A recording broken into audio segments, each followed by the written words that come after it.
오늘 예배 시간에 참석한 우리 모든 성도님들을 주님의 이름으로 축복하고 환영합니다. 우리 옆에 있는 분들하고 같이 인사하고 시작하겠습니다. 할렐루야, 반갑습니다.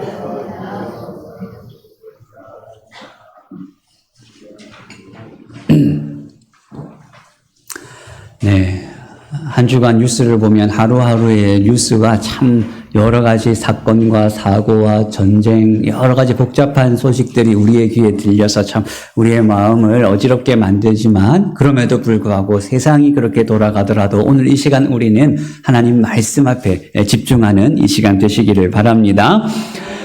오늘 우리는 이제 출애굽기 말씀을 쭉 살펴보면서 드디어 모세가 바로왕 앞에 서는 장면을 함께 살펴보고 있습니다. 우리가 지난 시간에 다 살펴보지는 않았지만 4장 27절부터 여러분 31절까지 성경을 여러분 눈으로 한번 보시면 모세가 애굽으로 이제 드디어 출발을 하면서 그 길에 형 아론을 만나게 되고 그리고 아론과 함께 애굽에 가서 이스라엘 장로들을 만나게 됩니다. 그리고 그 장로들 앞에서 하나님께서 명하신 모든 이적을 행하고 하나님 말씀을 전했어요.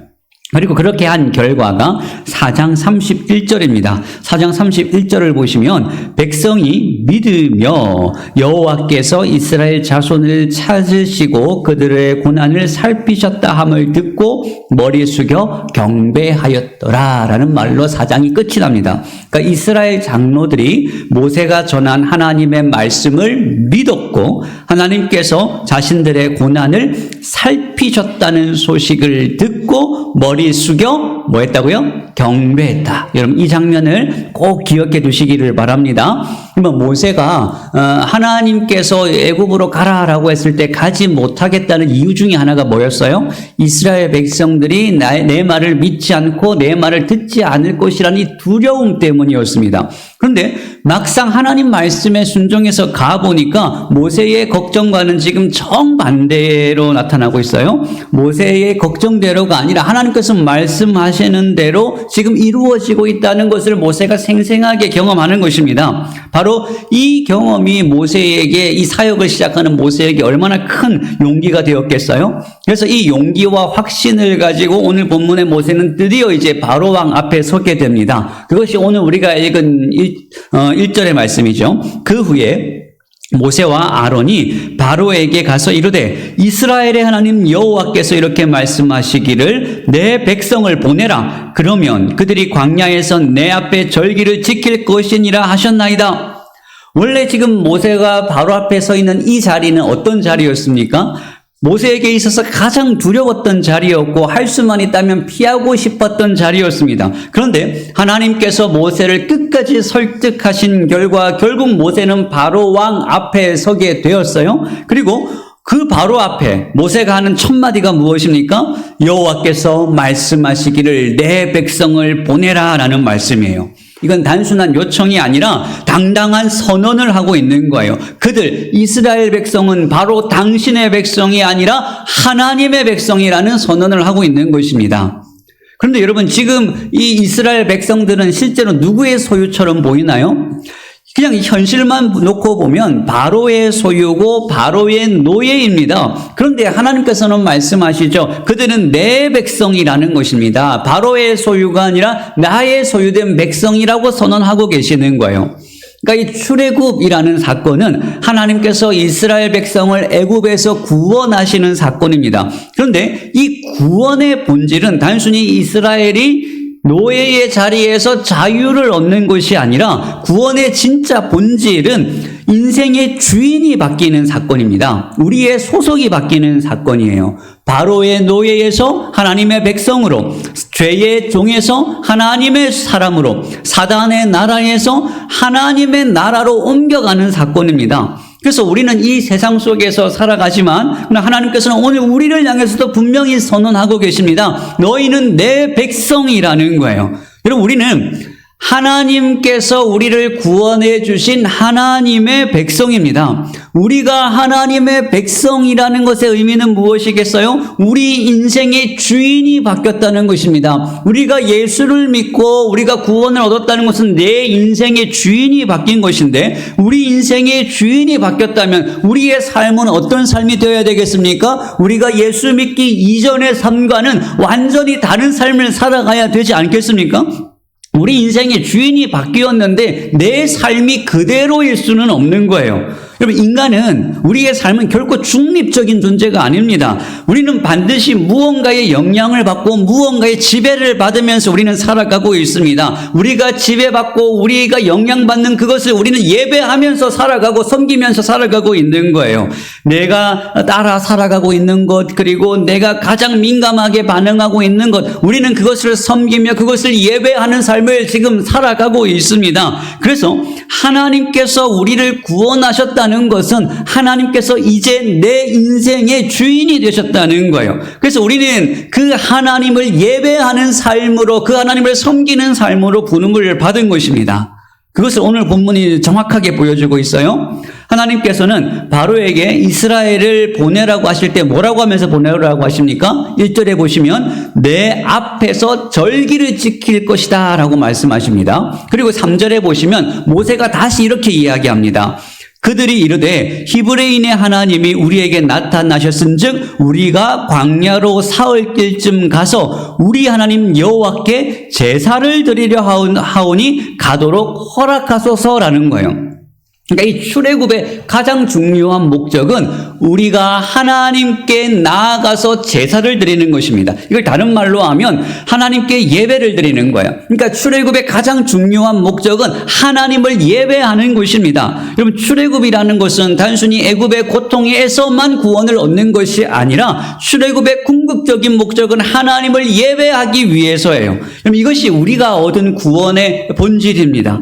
여러분, 하나님께서 왜 우리를 구원하셨을까요? 우리가 예수 믿고 천국 가게 하기 위해서 우리를 구원하셨습니까? 물론 맞습니다. 하나님께서는 우리를 위하여 천국, 하나님 나라를 예비해 두셨어요. 우리가 예수 믿고 복을 받게 하기 위해서 우리를 구원하셨습니까? 그 말도 맞는 말입니다. 예수님께서 우리를 하나님의 백성으로 삼으실 때에는 우리에게 예비해 두신 복이 있습니다. 우리가 예수를 믿고 얻게 되는 축복과 은혜가 있어요. 그런데 이 모든 것들은 우리가 구원을 얻은 결과로 우리에게 주어지는 열매이지 그것이 우리의 구원의 본질적인 목적은 아니에요. 우리 구원의 본질적인 목적은 하나님을 예배하는 것입니다. 사단의 나라에 살면서 죄와 사망의 종에서 살아가던 우리들을 하나님께서 구원하셔서 하나님을 섬기며 하나님을 예배할 수 있는 사람들로 하나님께서 우리를 불러주신 거예요.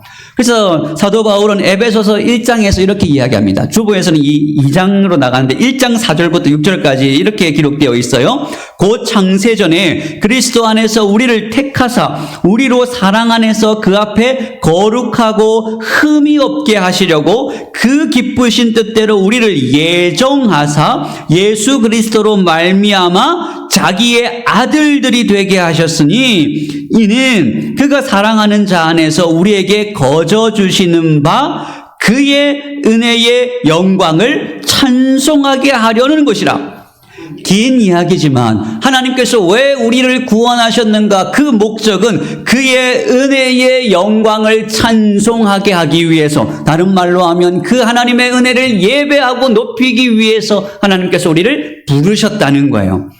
그러니까 오늘 우리가 이렇게 예배를 드리는 이 목적은 그냥 어떤 형식적으로 우리가 예수를 믿으니까 이 자리에 나와서 예배를 드리는 것도 아니고 그냥 끌려 나와서 1시간 동안 앉아있기 위해서 이 예배를 드리는 것도 아닙니다. 우리가 드리는 이 예배는 우리의 신앙생활의 본질이 되는 거예요. 성도로서의 정체성은 우리가 드리는 이 예배로 우리의 정체성이 드러나고 확증되는 것입니다. 그런데 하나님께서는 우리를 하나님을 예배하는 예배자로서 하나님의 백성으로 우리를 부르셨지만 사단은 언제나 이걸 방해해요. 하나님과의 이 관계를 계속해서 맺지 못하도록 우리에게 끊임없이 방해를 합니다. 하나님을 예배하는 대신에 우리의 관심과 우리의 에너지를 다른 곳에 쏟게 만들죠. 하나님을 의식하지 못하게 만들고 하나님과의 관계를 멀어지게 만듭니다. 여러분, 우리가 영적인 싸움이라고 할 때 이 영적인 싸움의 본질이 바로 여기에 있습니다. 오늘 본문을 보시면 애굽의 바로는 자기가 가지고 있는 모든 것을 다 동원해서 하나님과 이 백성과의 관계를 가로막고 있습니다. 2절이죠. 2절에 보시면 바로가 이르되 여호와가 누구이기에 내가 그의 목소리를 듣고 이스라엘을 보내겠느냐? 나는 여호와를 알지 못하니 이스라엘을 보내지 아니하리라. 바로는 뭐라고 이야기합니까? 여호와가 누구냐는 거예요. 나는 여호와를 알지 못하니까 이스라엘을 보내지 않겠다는 것입니다. 그러니까 바로가 이스라엘을 보내지 않는 이유는 딱 한 가지입니다. 하나님이 누구시냐는 거예요. 자기는 하나님을 모른다는 것이죠. 이건 하나님을 지식적으로 모른다, 진짜 몰라서 모른다는 것이 아니라 하나님을 조롱하고 모욕하는 것입니다. 하나님이 어떤 신이길래 나를 이래라 저래라 하느냐, 나는 그 하나님과 상관없다, 나는 그 하나님을 모른다라고 이야기하는 거예요. 같은 이유로 오늘날 이 시대에는 하나님의 말씀을 거부하고 하나님의 말씀을 듣지 않습니다. 여러분, 이 시대는 하나님이 아니라 인간을 신으로 생각하는 시대예요. 눈에 보이는 것이 전부입니다. 우리가 눈에 보이는 과학, 우리의 생각, 우리의 이성, 우리의 눈으로 볼 수 있고 손으로 만져질 수 있고 피부로 느껴질 수 있는 것만이 진짜고 그것이 신이라고 섬기며 살아가는 이 시대를 우리는 지금 살아가고 있습니다. 그래서 하나님의 말씀이 들려지지만 그 말씀을 믿지 않으려고 하는 거예요. 복음이 들려지지만 그 복음을 거부하는 것입니다. 세상이 이렇게 반응하는 거예요. 하나님을 거부하고 복음을 거부하는 이유는 다 하나님을 알지 못하기 때문에 그렇게 되는 거예요. 바로가 하나님을 모르기 때문에 이스라엘을 보낼 수 없다면 그럼 어떻게 하면 결국 이스라엘을 보내게 될까요? 하나님을 알게 되면 그때부터는 이스라엘을 보낼 수밖에 없는 거예요. 그러니까 출애굽의 가장 큰 주제 중에 하나가 뭘까요? 바로 하나님이 누구이신가라는 거예요. 여호와를 모르니까 하나님 말씀을 듣지도 않고 순종하지도 않는 것입니다. 그래서 이제부터 하나님께서 하시는 일은 뭐냐면 여호와가 누구이신가, 하나님이 어떤 분이신가를 알게 하시는 거예요. 그것이 앞으로 있게 될 출애굽의 10가지 재앙의 핵심입니다. 그럼 저 뒤에 출애굽기 7장 5절을 한번 보실까요? 7장 5절을 보시면 하나님께서 이렇게 말씀하십니다. 내가 내 손을 애굽 위에 펴서 이스라엘 자손을 그 땅에서 인도하여 낼 때에야 애굽 사람이 나를 여호와인 줄 알리라. 또 17절도 마찬가지입니다. 여호와가 이같이 이르노니 내가 이로 말미암아 나를 여호와인 줄 알리라. 8장도 마찬가지입니다. 22절에 보시면 이로 말미암아 이 땅에서 내가 여호와인 줄을 내가 알게 되리라. 내가 여호와인 줄 알리라. 내가 여호와인 줄 알리라. 이 말씀이 15장까지 최소한 10번 이상 반복해서 하나님께서 말씀하십니다. 그러니까 바로가 하나님을 모른다고 하니까 하나님께서는 결코 바로가 하나님을 모른다고 할 수 없을 정도로 철저하게 알게 하시겠다는 거예요. 결국 바로도 끝내는 하나님을 알게 됩니다. 여러분, 결국 이 세상의 모든 사람들은 다 하나님을 알게 될 거예요. 그런데 하나님을 알게 될 것인데 중요한 것은 하나님을 어떻게 알게 되느냐가 중요합니다. 하나님 말씀을 거부하는 사람들, 하나님을 모른다고 하는 사람들은 끝까지 하나님 말씀을 거부하고 불순종하다가 결국 마지막에 가서 하나님 말씀대로 심판을 받을 때 그제서야 하나님의 말씀이 진실하다는 것을 알게 될 거예요. 그리고 하나님 말씀을 믿는 우리들은 하나님 말씀대로 그 말씀에 순종함으로써 그 말씀이 진실한 하나님 말씀이라는 것을 우리가 깨닫게 될 것입니다. 그러니까 결국 하나님 말씀을 아는 길은 하나님 말씀에 불순종하여 그 말씀대로 심판받아 하나님을 알게 될 것인가, 아니면 하나님 말씀에 순종하여 그 말씀대로 되는 말씀을 경험함으로써 하나님을 알게 될 것인가. 이 두 가지 방법인데 어떻게 하나님을 아는 것이 우리의 삶의 복이겠습니까? 하나님 말씀에 순종하여서 그 말씀대로 되는 하나님을 경험함으로써 아는 것이 우리 인생의 복이 되는 거예요. 그래서 성경이 우리에게 하나님 말씀에 순종하라 말씀을 강조하고 있는 이유가 바로 여기에 있는 것이죠. 하나님을 알라는 것입니다. 하나님을 경험해 보라는 거예요. 우리 인생의 모든 문제는 결국 우리가 하나님을 알지 못하는 이 무지로부터 시작이 되는 것입니다. 그래서 우리 인생의 가장 중요한 목적이 하나님을 아는 거예요. 그래서 호세아 선지자도 호세아서 6장에서 그러므로 우리가 여호와를 알자, 힘써 여호와를 알자라고 도전하고 있는 것입니다. 그리고 예수님께서도 요한복음 17장 3절에서 영생은 곧 유일하신 참 하나님과 그가 보내신 자 예수 그리스도를 아는 것이니다. 하나님께서 예수 그리스도를 보내신 목적이 뭔가? 하나님을 알게 하시기 위해서 예수님을 보내신 것입니다. 그래서 우리가 하나님을 알아서 영생을 얻게 하는 것이 예수님께서 이 땅 가운데 오신 목적이죠.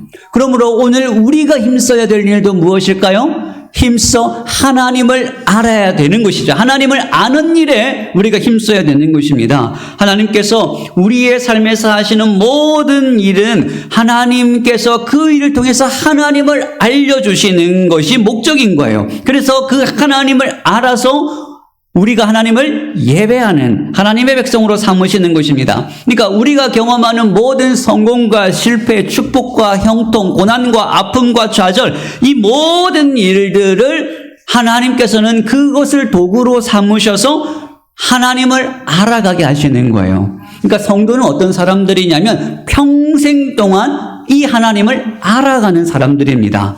여러분, 하나님을 아는 일만큼 우리 인생에 중요한 것은 없습니다. 저는 우리 모두가 이 말씀과 기도 가운데 하나님을 깊이 힘써 알아가시기를 주님의 이름으로 축복합니다. 그래서 하나님 알기를 힘쓰고 더 깊이 알아서 그 하나님의 은혜가 우리의 삶 속에 생생하게 경험되기를 바랍니다. 그러니까 하나님의 백성들이 하나님을 아는 일이 가장 중요하니까 그러면 사단이 가장 힘쓰는 일도 뭘까요? 하나님을 알지 못하게 만드는 거예요.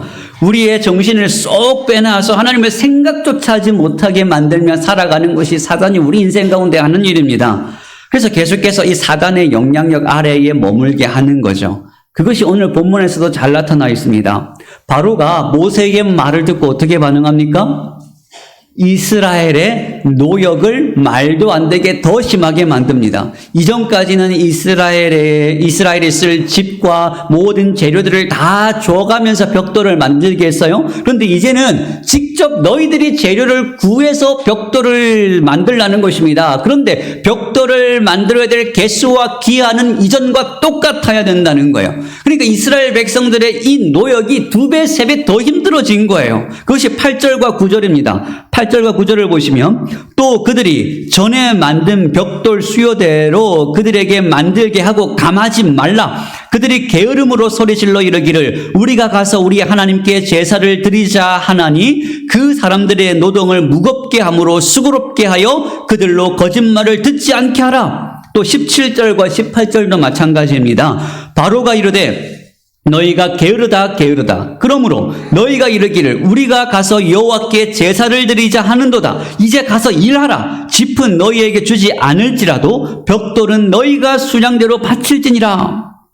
모세가 이스라엘이 하나님을 예배하고 하나님을 섬겨야 된다라고 말하자 바로는 이스라엘의 이 노동의 강도를 더 높이고 더 힘들게 만들어요. 바로가 이렇게 하는 이유는 누가 이스라엘을 다스리는지를 자기가 보여주겠다는 거예요. 하나님이 아니라 자기가 이스라엘을 다스리고 있다는 것을 지금 과시하는 것입니다. 이스라엘은 하나님의 백성이 아니라 자기의 종이고 자기의 노예라는 것이죠.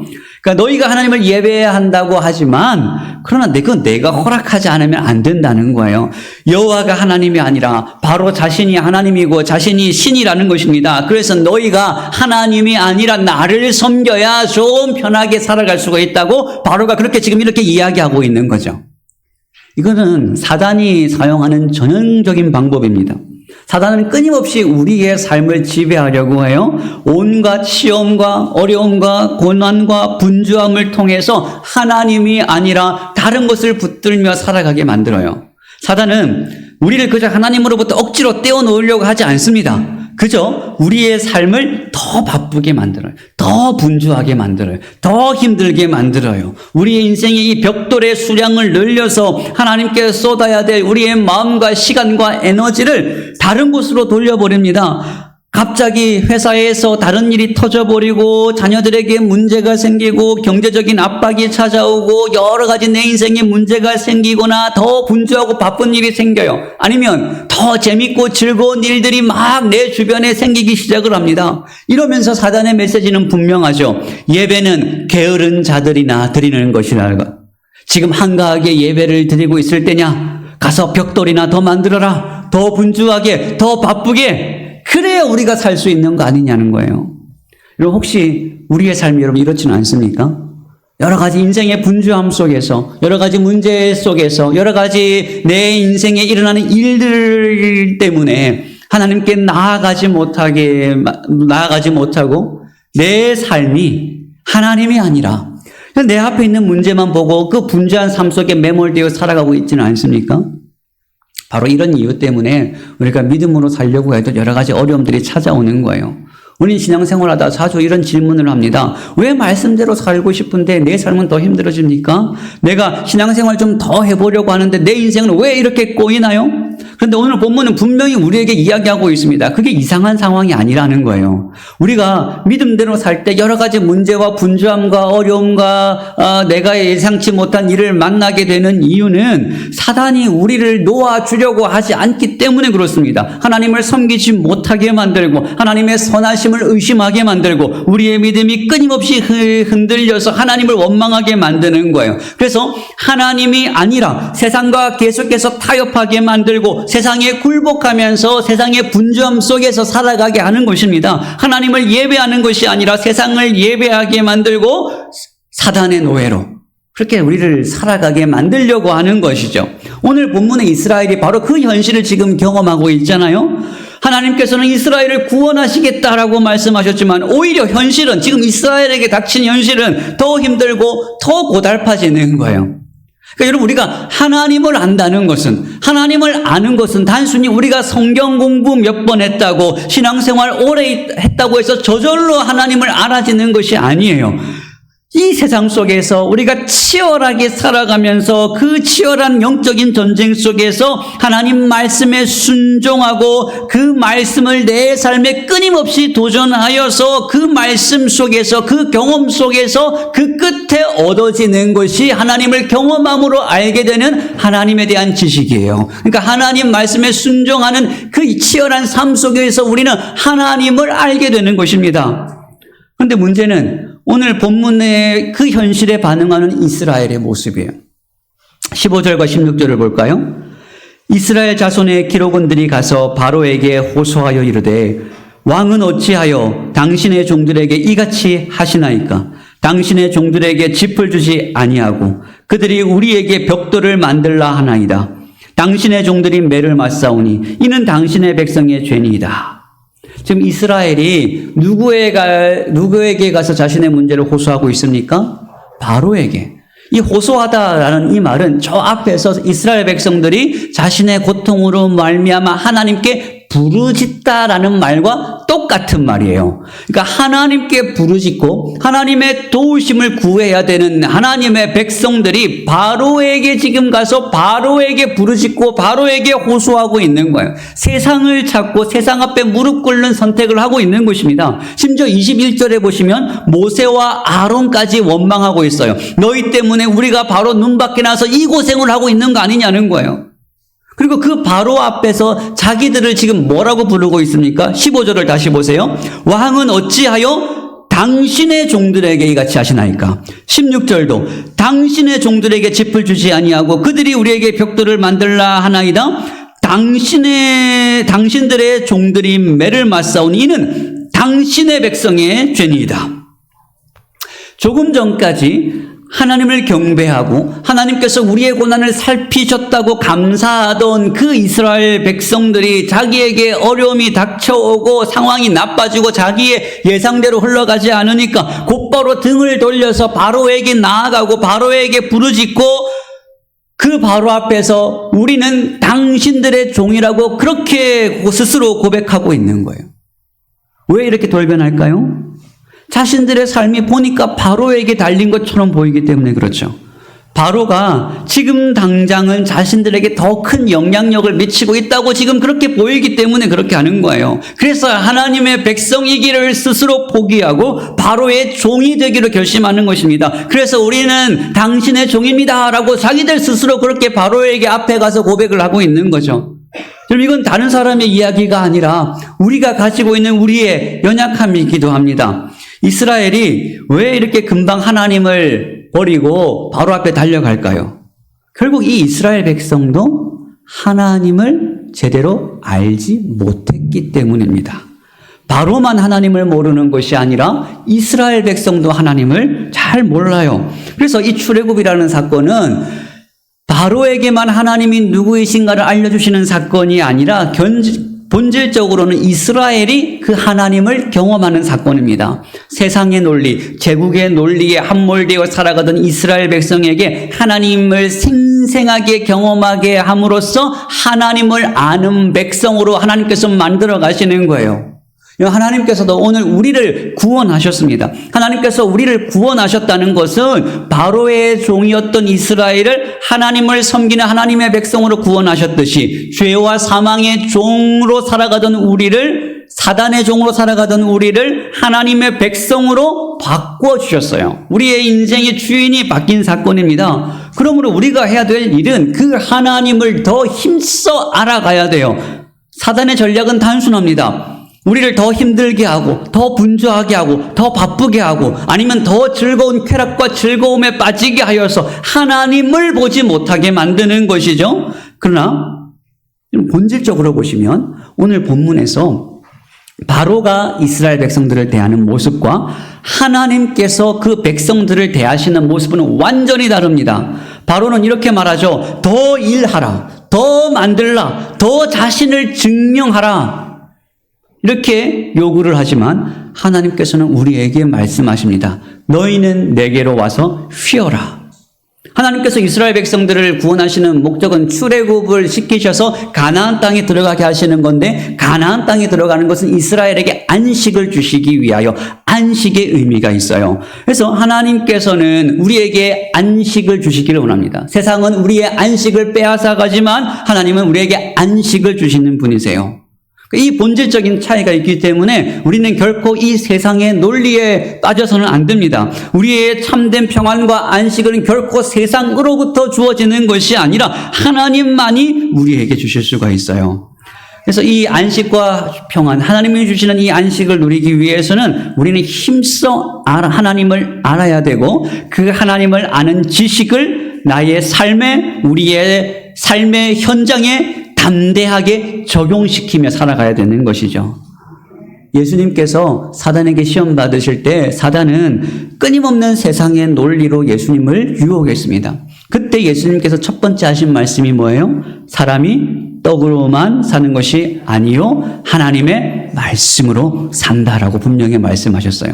여러분, 우리는 떡으로 살아가는 사람들이 아닙니다. 돈으로 살아가는 사람들이 아니에요. 세상의 논리와 세상의 방식으로 살아가는 사람들이 아니라 하나님의 말씀으로 살아가는 사람들입니다. 여러분들은 오늘 누구의 백성으로 오늘을 살아가고 계시나요? 세상은 우리를 끊임없이 유혹하고 이용하지만 하나님은 우리를 구원하시는 하나님이십니다. 그러므로 오늘 우리는 결단하며 살아가야 됩니다. 바로의 종, 세상의 종으로 살아갈 것인가? 아니면 하나님을 예배하는 하나님의 백성으로 살아갈 것인가? 하나님의 백성으로 살아가기 위해서는 세상의 논리에 굴복하지 않고 하나님을 알아가야 됩니다. 그 하나님을 알아야 하나님을 제대로 예배할 수가 있는 거예요. 하나님을 아는 것이 우리의 생명입니다. 하나님을 아는 것이 우리의 힘입니다. 그럼 우리가 어떻게 하나님을 알 수가 있을까요? 첫 번째로는 하나님을 알고자 하는 열심과 열망이 우리 마음 가운데 있어야 돼요. 그래야 하나님 앞에 날마다 가까이 나아가죠. 근데 이 열심만 가지고 되는 것이 아닙니다. 두 번째로, 말씀과 기도 가운데 늘 하나님을 가까이 하셔야 돼요. 말씀을 가까이 하셔야 됩니다. 기도하셔야 됩니다. 그리고 예배를 통해서 우리에게 주어지는 하나님의 말씀에 귀를 기울이고 그 말씀을 듣는 것으로만 끝내는 것이 아니라 실제로 우리의 삶 속에 순종하여 적용하여 살아갈 때 그 경험으로 우리는 하나님을 알게 되는 거예요. 여러분, 하나님과 동행하는 이 삶, 하나님을 알아가는 이 삶이 분주한 우리의 일상, 끊임없이 복잡하고 끊임없이 시끄러운 이 세상 속에서도 하나님을 아는 이 힘이 우리로 하여금 안식하게 만들고 우리에게 참된 기쁨과 평안을 주고 하나님을 온전히 예배하는 하나님의 백성다운 삶, 능력 있는 그리스도인의 삶을 살아가게 하는 것입니다. 여러분 힘써 하나님을 알아 그 하나님을 온전히 예배하는 하나님의 백성다운 삶을 살아가시기를 주님의 이름으로 축복합니다. 같이 기도하겠습니다. 사랑과 은혜가 충만하신 하나님 아버지, 우리는 하나님을 알 수 없고 하나님을 예배할 수도 없는 연약한 존재이지만 그러나 주님께서 저희들을 택하여 불러주시고 하나님을 알아가고 하나님을 예배하는 주의 백성으로 삼아주신 은혜에 감사를 드립니다. 하나님 우리가 하나님 힘써 알게 하여 주시옵소서. 하나님을 아는 지식이 우리에게 충만케 하여 주시옵소서. 그래서 하나님 말씀에 순종하고 주님을 온전히 예배하는 주의 백성의 삶 살아가게 하여 주시옵소서. 감사드리며 예수님의 이름으로 기도하옵나이다. 아멘. 이 시간 우리